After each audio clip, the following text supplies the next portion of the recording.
اگر انسان میں ایسی بیماری ہو کہ اسے زیادہ پیاس لگے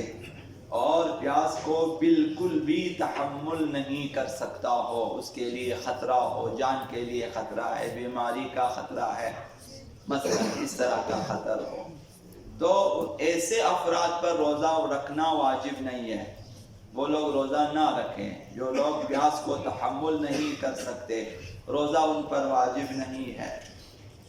حضرت آیت اللہ مکارم شیرازی نے فرمایا ایسے افراد کے لیے جو روزے کو تحمل نہیں کر سکتے، پیاس کو تحمل نہیں کر سکتے،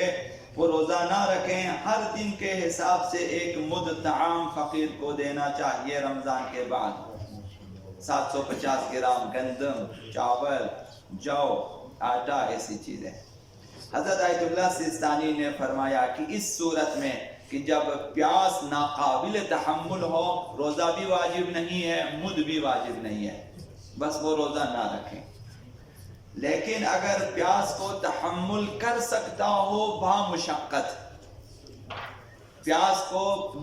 تحمل کر سکتا ہے، روزہ رکھ سکتا ہے لیکن پیاس لگتی ہے لیکن تحمل کرتا ہے مشقت کے ساتھ، تو پھر اس صورت میں روزہ واجب نہیں ہے، مد واجب ہے کہ رمضان مبارک کے بعد جتنے دن روزے نہیں رکھے ہیں ہر دن کے حساب سے 750 گرام مد دے دیں، آٹا، گندم وغیرہ یہ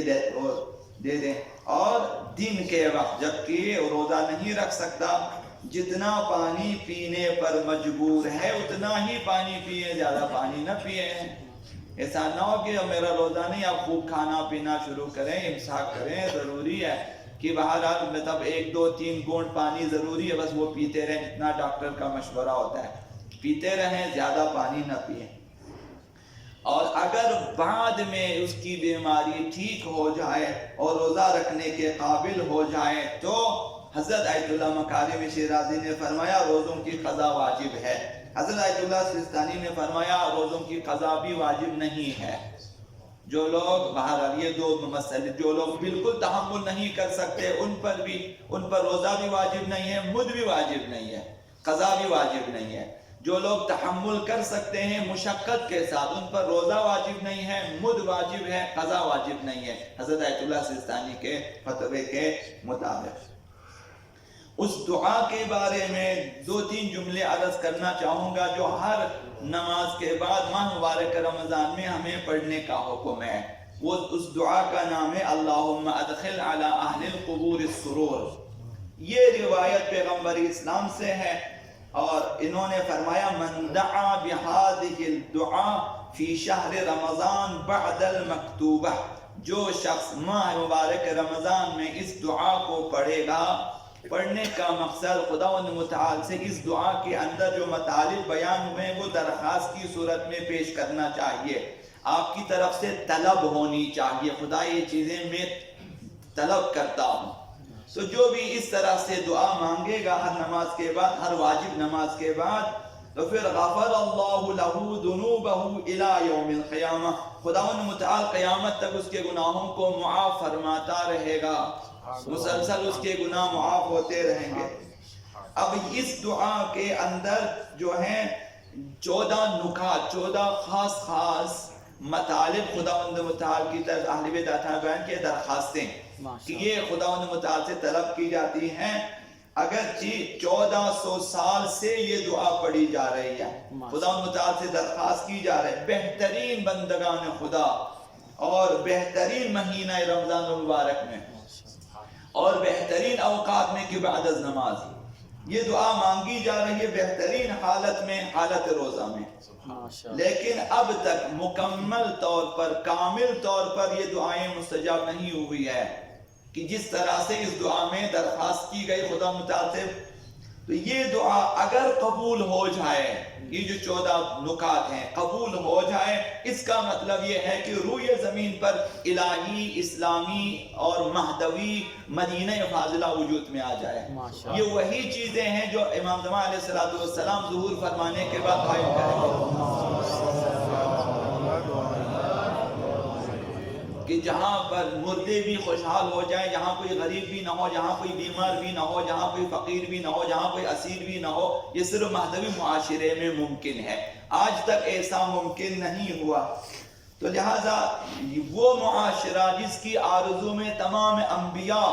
اب بھی بیٹھے ہیں، تمام اولیاء بیٹھے ہیں، انہوں نے قربانیاں بھی دی ہے اسی معاشرے کے لیے، اور اسی معاشرے کے لیے زمینہ ہموار کرنے کا حکم ہمیں بھی دیا گیا ہے اسی معاشرے۔ لہذا اس دعا کا صرف ایک کامل مصداق ہے، اور وہ ہے ظہور آقا امام زمان علیہ السلام اور اس کے بعد قائم ہونے والا معاشرہ، یہ وہی مصداق ہے۔ تو 14 عالی ترین اصلاحی امور کی درخواست کی گئی ہے۔ سب سے پہلے یہ کہ مردوں کے بارے میں ہے، جو لوگ عالم برزخ میں ہیں، دعا کی گئی ہے اللہم ادخل علی اہل القبور السرور۔ قبر سے مراد ہمیشہ عالم برزخ ہے، نہ کہ وہ زمین والے قبر، یہاں پہ صرف جسم اور ہڈیاں یا پھر ان کے جو ہیں خاکستر موجود ہے، عالم برزخ ہے۔ تو خدایا قبروں میں یعنی برزخ کے مکینوں کو شادمانی عطا فرما، خوشحالی عطا فرما۔ تو کس دن قبروں کے مکین، برزخ کے مکینوں کے لیے صحیح معنی میں خوشحالی ہو سکتی ہے؟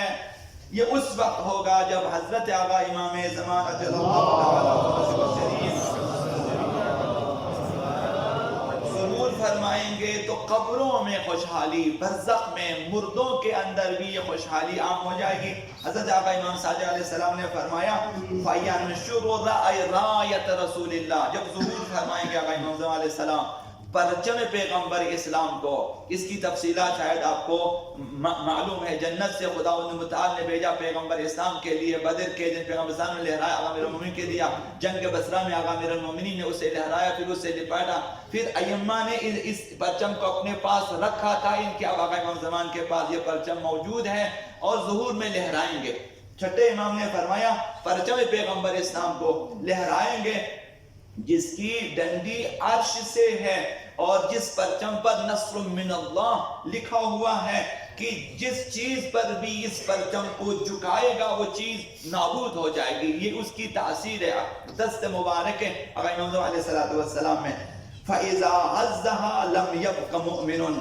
یہ جس چیز کو یا جس شہر کو یا جس عمارت کو نابود کرنا چاہے، اگر امام زمان اشارہ کریں گے اس علم سے تو وہ نابود، لیکن مؤمنین کے لیے جب یہ پرچم لہرائے گا ہر مؤمن کا دل قوی ہو جائے گا، صار قلبہ کذبر الحدید، ہر مؤمن کا دل فولاد کی طرح مضبوط ہو جائے گا جب پرچم پیغمبر اسلام کو لہرائے گا۔ وَيُعْطَى الْمُؤْمِنُ قُوَّةَ 40 رَجُلًا، اس وقت جب مومن کا دل مضبوط ہوگا ہر مومن کو 40 مردوں کی طاقت عنایت ہوگی، مردوں کی توانائی اسے عنایت ہوگی، تو اس وقت کا مومن اس زمانے کے 40 مؤمنین کے برابر توانائی رکھیں گے۔ اس دن کی آرزو کرنی چاہیے وَلَا يَبْقَى مُؤْمِنٌ إِلَّا دَخَلَتْ عَلَيْهِ تِلْكَ الْفَرْحَ فِي قَبْرِهِ، اس وقت جتنے مؤمنین آرزوی ظہور لے کر اس دنیا سے گئے ہیں قبروں میں خوشحال ہو جائیں گے۔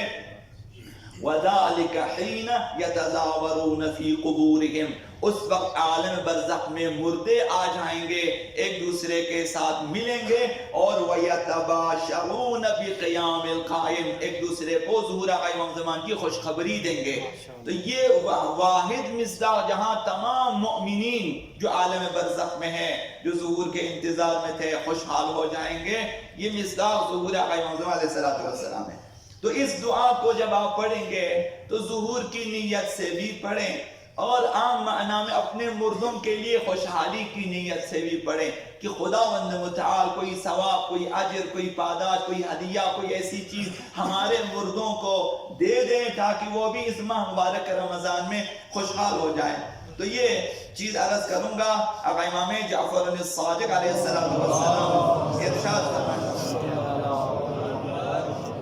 ان المیت لیفرح بالترحم علیہ والاستغفار، مومن کے لیے جب وہ جو قبروں میں ہے، مردوں کے لیے جب کوئی شخص ترحم کی دعا کرتا ہے، رحمت کی دعا کرتا ہے کہ خدا اس پہ رحم فرما، مثلا اللہم ارحم فلاں، یا استغفار کرتا ہے کوئی مومن کہ خدا اسے بخش دے، اس قدر اس دعا سے مومن خوشحال ہو جاتا ہے جو مر چکے ہیں کہ کما یفرح الحی بالہدیہ، جس طرح ایک زندہ انسان آپ قیمتی تحفہ دے دیں کس قدر خوشحال ہو جاتا ہے، مردے انہی دعاؤں سے خوشحال ہو جاتے ہیں۔ تو ایک طرف آقا امام زمان کو فراموش نہ کریں، ظہور کو فراموش نہ کریں، یہ دعا اشارتاً و کنایتاً ظہور کی دعا ہے۔ دوسری طرف اپنے مردوں کو بھی خاص کر اسی جملے میں کہ اللہم ادخل علی اہل القبور السرور، ہمارے مردوں کو جو قبروں میں برزخ میں انہیں خوشحالی دے، اپنے مردوں کی نیت سے بھی دعا کریں تاکہ مردے بھی خوشحال ہو جائیں اور آقا امام زمان علیہ السلام بھی ہم سے راضی ہو جائیں۔